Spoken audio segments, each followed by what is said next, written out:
বৃষ্টিও রহমত, ঠিক কিনা? বৃষ্টি পাঠায় কে? বৃষ্টির মালিক কে? বিশ্বনবী আকাশে মেঘ দেখলে বলতেন আল্লাহুম্মা সাইয়্যিবান নাফিআন, হে আল্লাহ তুমি ভালো বৃষ্টি দাও। কেননা এই বৃষ্টি দিয়েও আল্লাহ অনেক জাতিকে ধ্বংস করেছে। বৃষ্টি দিয়ে মানে অতিবৃষ্টি দিয়ে আল্লাহ বন্যা দিয়ে গোটা দুনিয়াটাকে ভাসিয়ে দিতে পারে কি পারে না? এজন্য মেঘ দেখলে এত আনন্দিত হয়েন না। বৃষ্টি দেখলে অনেকে গান বাজায়, আছে না নাই?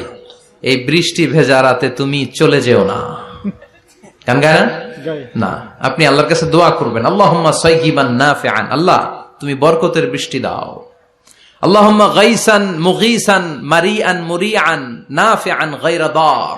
বিষ্ণুই পড়তেন আল্লাহ এই বৃষ্টিটা যেন উপকারী হয়, এই বৃষ্টি থেকে যেন ঘাস লতা পাতা কিছু পায়, এই বৃষ্টিটা যেন আমাদের জন্য বরকতময় হয়, যেন কল্যাণময় হয়, কোনো ক্ষতির কারণ যেন না হয়, তুমি কবুল করো।